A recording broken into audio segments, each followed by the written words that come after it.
Coming up today on Locked On at Texas Tech, it's Red Raider football positional group vibe time. The highs, the lows, and a few things in between. Next on Locked On Texas Tech. You are Locked On Texas Tech, your daily podcast on the Texas Tech Red Raiders. Part of the Locked On Podcast Network, your team every day. We're going to start this thing off right. Raider!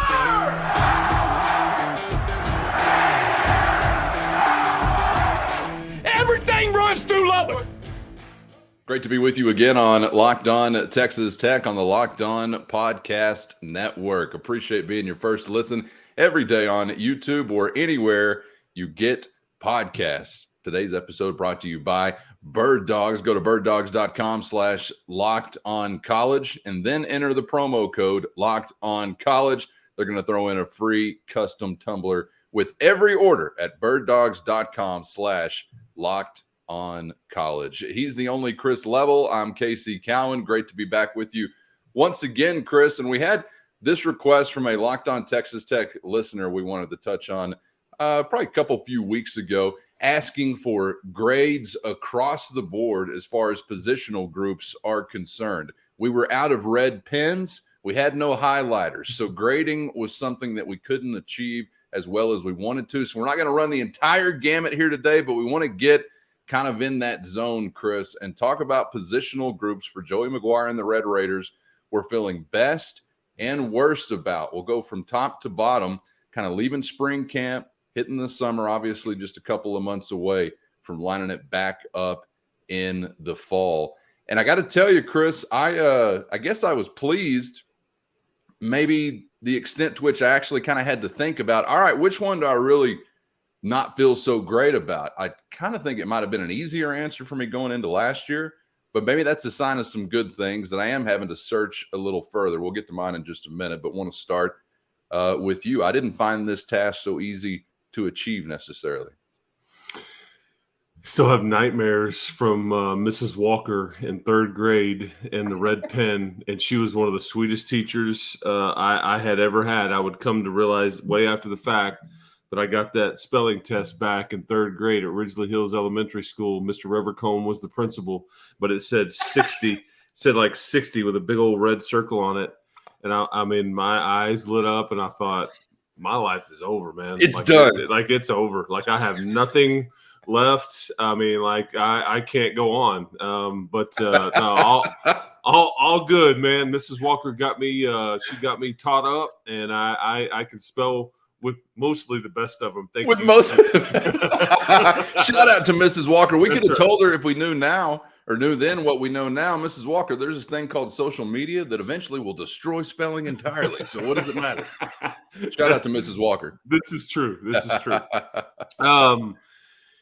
Yeah, as far as the fun part about an exercise like this and this particular year with this team is that, you remember my line a week or so ago about the strength of this team is that there's just not a lot of weakness or holes here. And I think that's the fun part. I don't know if you've got all conference types all over the place. We've done that exercise too with talking about maybe some guys that should have been higher or slighted, but depth-wise, group-wise, there's not a lot of, they're really thin here or really young here. That doesn't exist. If we're talking the positions that concern you or that worry you or that are, I don't know, quote-unquote, the worst and worst shape heading into the summer months, it has to be inside linebacker.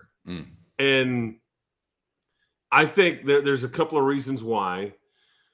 The main couple of reasons is that Kosai Eldridge and Krishawn Merriweather were really, really good. I mean, that's just all there is to it. I mean, so that's what is got a light shined on that one is because you lost two extremely productive and durable players. Yep. The other thing is that you've got a guy like Jacob Rodriguez, who I think is going to be really, really good. And I think he was good last year in kind of a backup role with those two guys, but he missed the spring. And so out of sight, out of mind kind of thing. I think you're not sure how he'll come back from shoulder surgery and all that. And then the other guy, Josiah Pierre, was one of your better players on the edge and one of your pressure guys up front. And yet, Tim DeRuyter kind of, has some conversations with him. And he's like, man, coach, I did this at Florida. I played inside linebacker at Florida. And he's like, did you? And so they kind of put 2 and 2 together. And then Pierre was like, I think I'd like to do it again. Well, we have a need there, Josiah. Let's see if we can't switch you there. And that's what they've done. So you've got good players there. They're just a bit unproven at that position, or they're younger. And after Rodriguez and Pierre, it kind of it drops off from an experience standpoint. You're talking about, the Kanas and the Ben Roberts and a Tyreek Matthews is a good just kind of special teams guy, but I think he's just kind of a role player type guy at that spot. So there's people there. So I wanted to ask you about Matthews specifically. I wonder, have we seen his ceiling yet? Because I don't know why, and it was just one game really that made the impression on me. But at North Carolina State, I remember Matthews flashing. Like, that was a name I knew leaving that game. Can he advance further, or has he already kind of bumped his head maybe on what the ceiling could be? I think the way that those conversations have taken place as it relates to that position, I think that it's probably the answer is much closer to, he's hit his ceiling. He just is what he is. Yeah. And that's not, he's a heavy special teams contributor. And I think he's somebody that can give you snaps at this position, but I just don't know if that's somebody they want to lean on heavily and say, hey man, take us to the promised land. Hey, and look, there's a reason that they went and offered, somebody from Ferris State. I forget all the different schools that they offered kids from that could play inside linebacker, and they offered, I don't think it was 2 or 3 of them, and they didn't get anybody. Didn't even get a visit out of anybody. One of those kids ended up committing to Oklahoma, and I forget where some of the other ones ended up going. But that's a tell. That's a bit of a tell. I think that the receiver offer that we talked about a few weeks ago, the kid from Kentucky, that's a bit of a different situation, I think, than this one is. Gotcha. That's a luxury. We're not going to use a scholarship on him. But this is when they still had 2 available scholarships. And when we knew a couple of needs on their team, and this was clearly one of them. And I think that kind of tells you a lot. It may end up being just fine. And it's just it's unproven and inexperience is really your kind of question. They could be fine, but again, there's some hope there. There's some put your hands together and okay, please let these guys be like Kosai and Krishan. So there's some of that. I think you let it off correctly, because you led with that. Just the simple fact that the shoes you have to fill are large. So that's going to be a challenge regardless of who the next guy is coming in. And we'll take some time, hopefully, to reestablish what you had a season ago. If you can reestablish something like that as far as impact from that position, you'll be doing really good things. And I like the guys that we're touching on. It's just seeing them do it in a full-time kind of way for the first time is what we're looking for. Guys like Pierre, guys like Rodriguez. That was, and I think it has to be, I really do. And let us know in the YouTube comments if you agree or disagree. That was my answer also. I think that has to be the most obvious answer, either side of the ball, any phase of the game for the team, Chris, that if you're pointing to somewhere that you're keeping an eye on in a concerning way, and I hate to even say concerning, because again, you're just trying to fill shoes. It's not like, boy, these guys all stink, or we lost this linebacker due to injury we thought we were going to have. You're just trying to fill shoes. But that is definitely an obvious area of focus, I think, for a lot of Red Raider football fans. But since you went there, I'm going to go with my second choice, which may be a little bit of a curveball for some Red Raider football fans out there. But first, today's episode brought to you by Birddogs, the most versatile, best-looking, best-feeling shorts in the universe. You're used to those stiff fabrics other short makers are throwing at you, but that's not what you're getting with Birddogs. You're getting cloud knit fabric, which provides stretch without giving up fit. And yes, it feels as good as it sounds. Cloud knit fabric made from real, organic, cage-free clouds. Try them out today at birddogs.com/the Locked On College. Anti-stink, sweat-wicking fabric, keeping you cool, dry all day long. Made for all occasions because they're the most versatile shorts known to man. So check them out right now at birddogs.com/lockedoncollege. And while you're there, enter in the promo code LOCKEDONCollege for a free custom tumbler with every order. You're not going to want to take your Bird Dogs off. I promise you that. You want that sculpted lower body look, but you don't have room for a squat rack. Forget the weights. Get with Bird Dogs. They're going to stretch and design to fit slimmer through the thigh and leg to give you that sculpt you're looking for at birddogs.com/lockedoncollege. That's birddogs.com/lockedoncollege. I'm going to go with my second choice, which may be a little bit of a curveball for some Red Raider football fans out there. I'm going with your field goal kicker. Yeah, I'm going to mention the name Gino Garcia, and I guess I'll just borrow some of your talking points from what you just said, because we're just talking again about filling big shoes. Gino may be completely capable of doing these kind of things, but what Trey Wolff did a season ago was legendary. And I also include that position, Chris, because of how impactful that position was a season ago. How many times were you in razor-thin situations where you had to have something huge off of the foot of Trey Wolff? Several, and he typically was coming through in those situations. So how about a field goal kicking Gino Garcia mentioned for maybe one to keep an eye on this offseason as well? I like your answer a lot. That is, I don't know, concern. I don't know. That's not the right way. But it speaks to how good Trey was, but also how clutch he was. That will get buried in time. You'll look at the overall makes versus misses, but some of those makes were stressful, like, if that makes sense. Like you had to have it. They weren't all created equally. No, not at all. Yeah. And I think he pretty much was nails. And so you're right to mention that, because you won a lot of close games last season, and I think he had as much to do with that as anybody, really.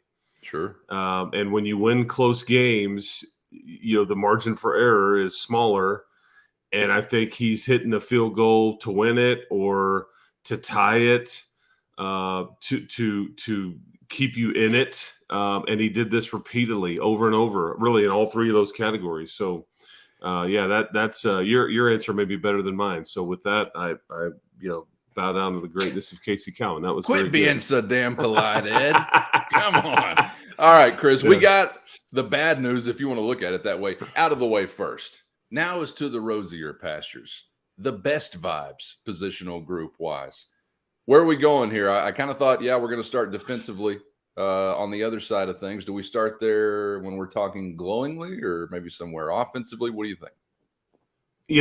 I could, for purposes of this, and it's changed slightly in the last 2 to 3 weeks. My answer on this has changed just slightly, but the best part about this particular question is what I was talking about at the very beginning, is that I think I could make really good arguments for 4 position groups.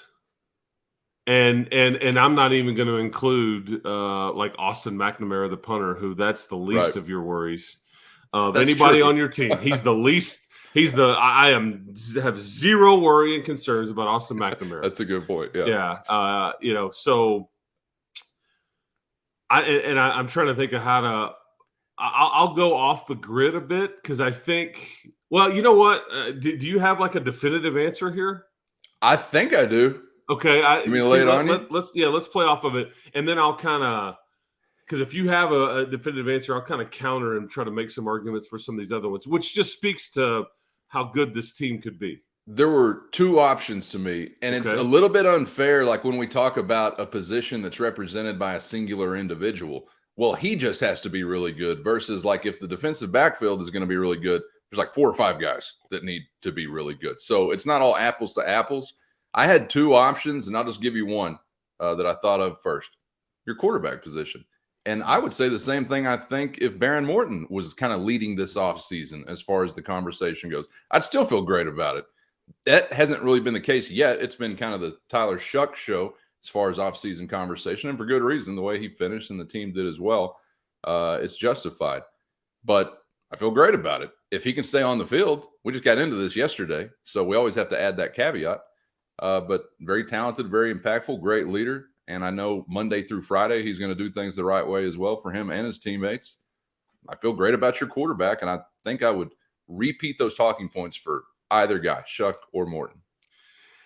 Yeah, that's where I was going to go. You've done well, man. I can't. Yeah, and here's why. Here's why I would say this. And again, I'm going to make some arguments for three other positions too. I think I would have said at the end of the day, and I think that people may be surprised to hear us say that. I think most people wouldn't go with the answer that you and I are going with here. But here's my thought process. Last year, as you go through this season, you see three different guys start, two of which we're talking about here, and you're thinking you're not going to be able to keep them all, and you did it. And then you think if you could just keep two.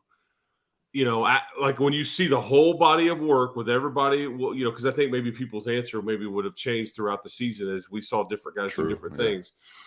I think that you're saying, okay, I want the right now and I want the future. And like I just said, if you can somehow end up with Tyler Shuck and Baron Morton, that is all you could ask for. And then you're going to hold on to him for dear life. Because I had plenty of people tell me, in January, when we realized those two were going to come back, I had plenty of people in January going, I just don't envision a scenario where we keep them both after the spring. Like one of them is going to leave. Right. And so I'm thinking, well, I just got done worrying about it. Now you're telling me I got to start worrying about it again, because it's an insurance policy. I mean, Joey has said it repeatedly. We have two guys in this room right now that are both going to play on Sundays. I don't know what other compliment he could give them other than that gets people's head to kind of go, what? Yeah. And I think this is not a head coach that's blowing smoke here. I know the NFL folks that have come through to check on this program, they have repeatedly been extremely impressed by Tyler Shuck. With again what you just said, how he carries himself, his ability to get on the board and draw up anything you want, and his arm strength, his size, up to about 235 right now. And again, it's really, and now he's got some production to go with it. Granted, it's in some bigger sample sizes instead of just this huge body of work, but that's where, and I think we all see what Baron's talent is, and so.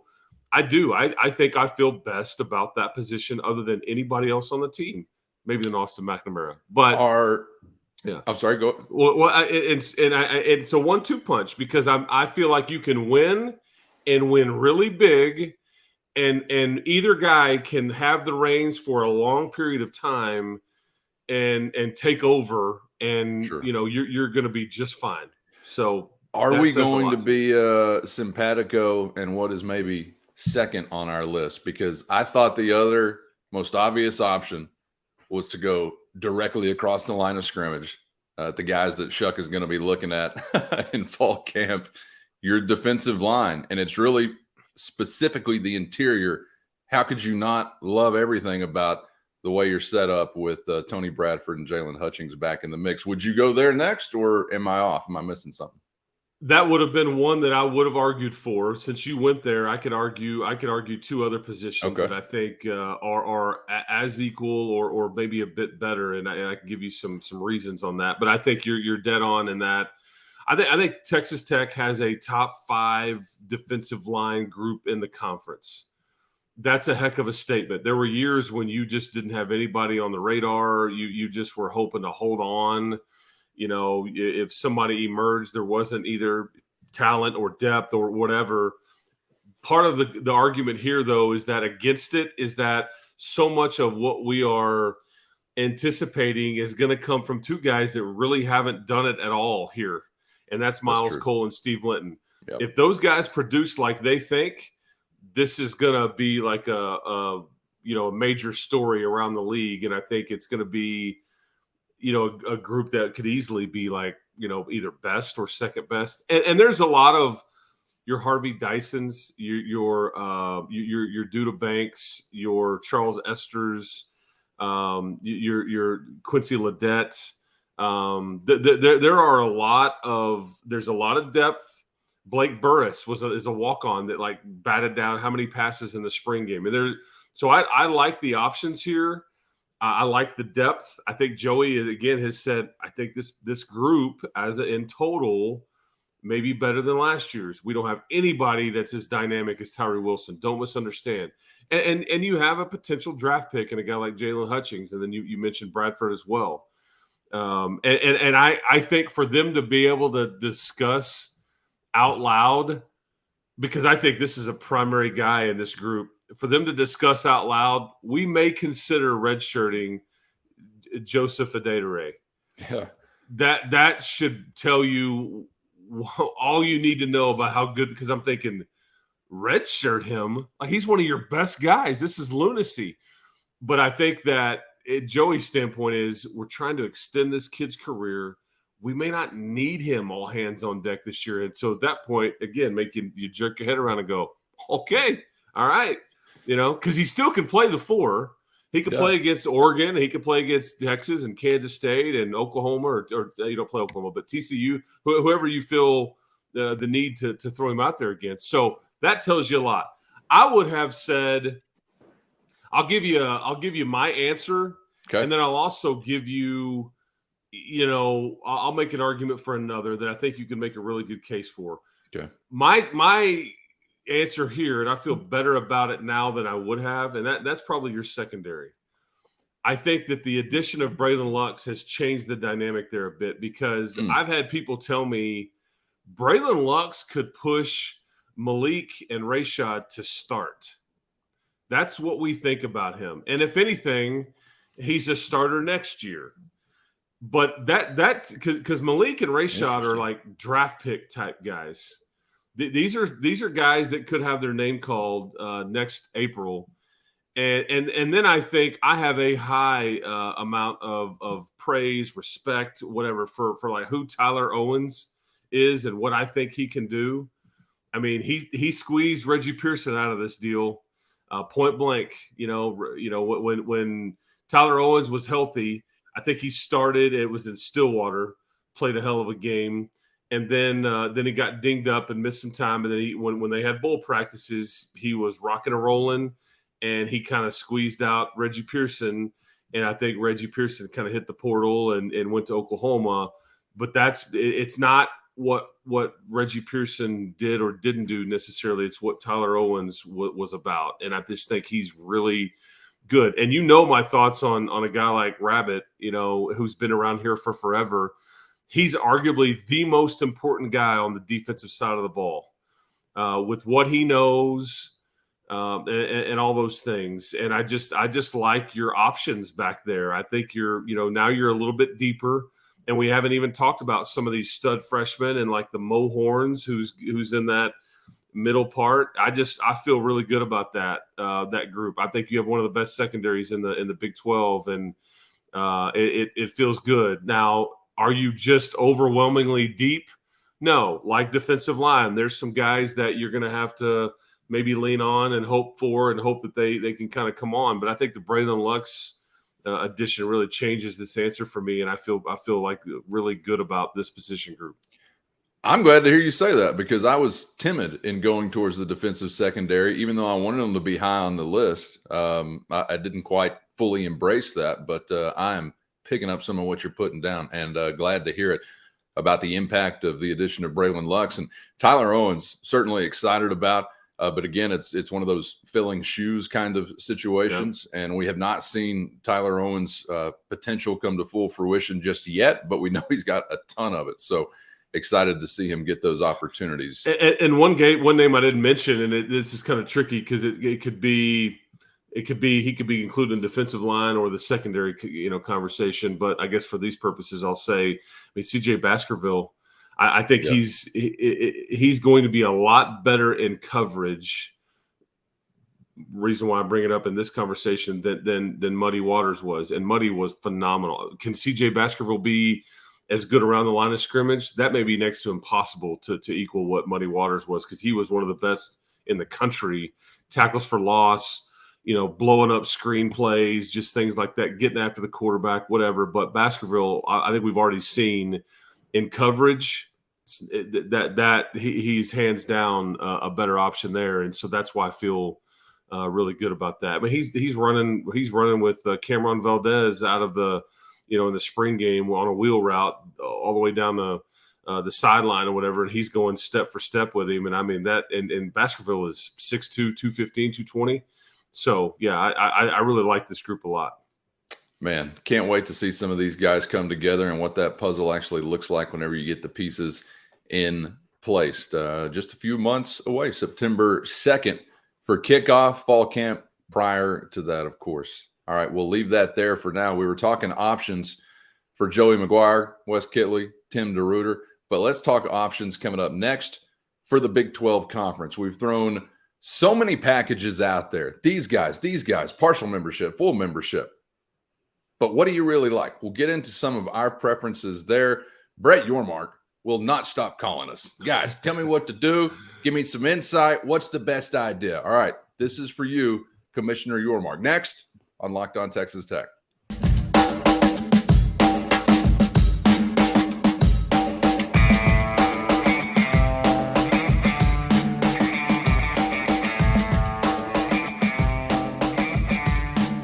Thanks for joining us on Locked On Texas Tech on the Locked On Podcast Network.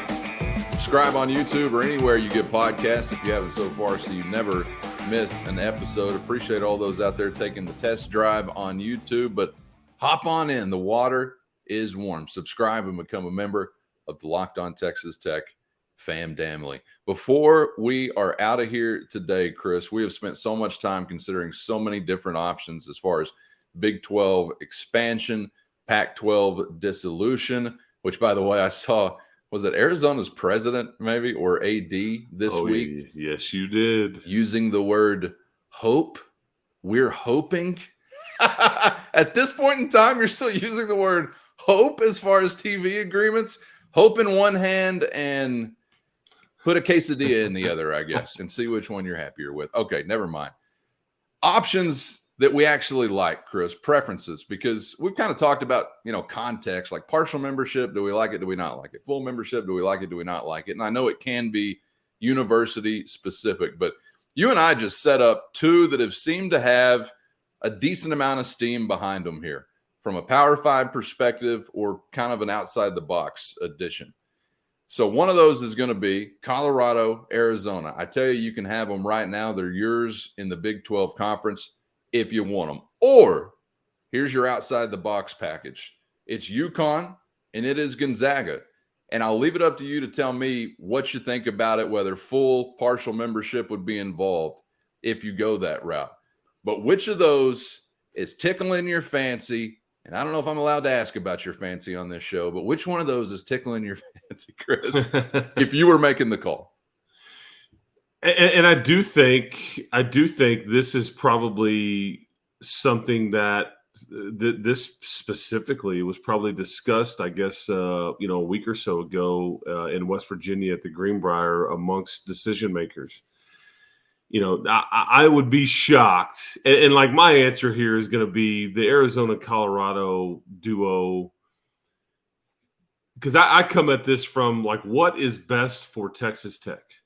Like what is the best scenario for the Red Raiders and all those things? To me, it's that answer. And I think geography, the brand of like Arizona's basketball kind of plays along the lines with the other duo that we'll talk about in a second. Sure. I think that you already know the financial component is that you're not going to have to help ease in these other schools by giving up any money that you were owed. The TV folks have already said, dude, we'll make them whole from the get-go. Like, they're coming from a Power 5 league. I just think that there's too much there, that this is a pretty one-sided question. But it is a question because there could come a time when you say, do we wait on the Arizonas and the Colorados, and do we go ahead with an offer to these other two? And the timing will be interesting there. But as far as like straight up, if all are on the table and I could pick A or B, I'm taking Arizona and Colorado hands down, in my opinion, just because of I think it's the best long-term play. I think the other one is a bit of a gamble, and you may end up rolling the dice and you be just fine and look really smart in doing so. I'll almost always in these scenarios go with the bird in the hand, kind of like what you just talked about, Yeah. just because. And I don't have to give up anything. These are proximity wise. This isn't like we're not talking crazy travel. Yeah. The UConn and the Zags, man, these are, if we're talking just basketball or all sports, I mean, these are lengthy road trips here, for just one program or all sports. And so that you're making. The guy speaking right now is, well, not right now, but Chris Level is making. Remember that, folks. Yeah. This is not abstract. That's right. That's right. But you're going to need some Gore-Tex, buddy, if you go to Storrs, Connecticut. I know that. I had Gore-Tex going to Ames, Iowa, so you're already set. That and the chicken broth on the sideline. But that's right. That's why, and I think it's interesting because you just touched on it, man. That Arizona, there was a report that came out in the last 24 hours. Hey, the Pac-12 has agreed to this grant of rights. We're just waiting on, a media rights deal. Again, waiting. We've all been waiting. Of course, everybody's waiting because you're just still waiting. It almost came off as like, let's go ahead and conduct some business on the front end so we can make this fairly quickly. But I just think it's funny because you can't trust a lot of these reports, even the ones that are favorable for the Big 12, because in an example like this is like, I don't know anything about this, and he's like the Arizona president. President, yes. And they're like, well, can this happen without your consent? And he goes, nope. Right. So I'm totally oblivious to what is being discussed here, what's being reported on. And I think, and then would you consider switching conference? He's like, we're waiting to see the financials. Yeah, let me give you these two quotes since we brought it up because they're pretty entertaining. This is Robert Robbins. Okay, memorable name. Arizona president who told CBS Sports yesterday after there had been, as Chris described, some thought of like, well, this agreement's here and we're going to go ahead and get out in front of it and now we're going to conduct some other business.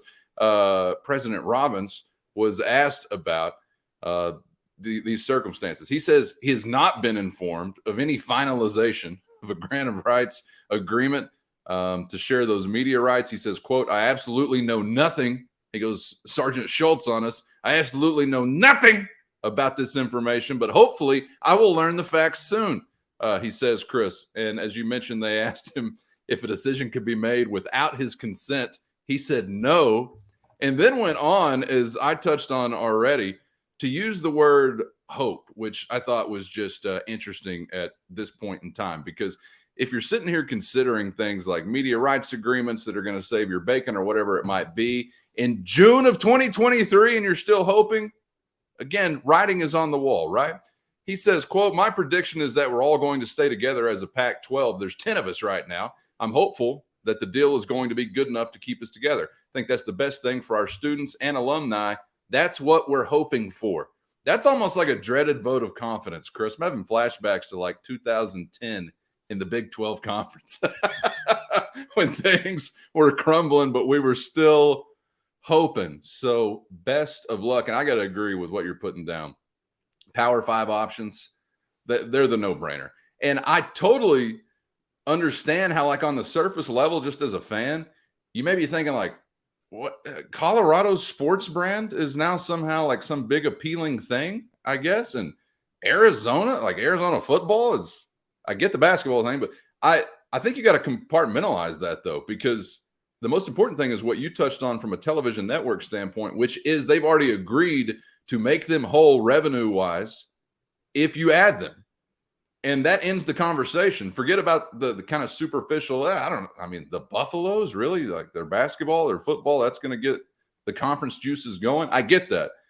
But the revenue share agreement with your television partners is what really makes it go or not go. And they've already decided that for whatever it's worth. But considering it, for such an extended period of time has made me really think about it in a way that I probably didn't anticipate as far as the like UConn Gonzaga options, Chris. And I don't know, the more I come back to those options, I still just kind of think, maybe we do bet on the unknown, because the basketball revenue impact is kind of unknown. But I'm not going to sell Brett Yormark short on his ability to go out there and sell something and make cash off of it, regardless of what anybody's done previously or not done previously. So it's like with every day that passes, I get more and more intrigued by saying, all right, now go ahead and get these shiny basketball toys and let's go see what you can do with it, even if we don't really quite know what you can do with it just yet. So I'm not sleeping on it, but the obvious answer is you got to go with the Power 5 editions if you can, I think. Yeah, and he may be in favor of obviously both of these options. True. If you realize, I just again, there's timing here. There is, if you do get Colorado and Arizona, who else is available to you? But this could very well also be an either or scenario too. And it's do we do something now, knowing that the other option may never really come to fruition? And like take the basketball options and then like kind of see, I don't know. So there's still some gray area here, but I think this is an easy answer. So we'll see. Let's get you to weigh in the YouTube comments, agree or disagree, or maybe there's a third option we're not considering. Maybe Chris just touched on that. All of the above. We want it all. Bring it on. Only time will tell, but the ride has been interesting to say the least so far, and I imagine it will continue to be that way. All right. Thanks for joining us once again on Locked On Texas Tech. Back around tomorrow to wrap up the week with a special edition. We'll be hearing from some of the Locked On Texas Tech faithful out there. So be here for that. Subscribe on YouTube or anywhere you get podcasts so you never miss an episode. Chris, enjoyed it as always, man. Thanks for the time. Absolutely. Keep hope alive, everybody. We'll talk to you tomorrow. You got it. For Chris Level, I'm Casey Cowan. We'll see you then on Locked On Texas Tech.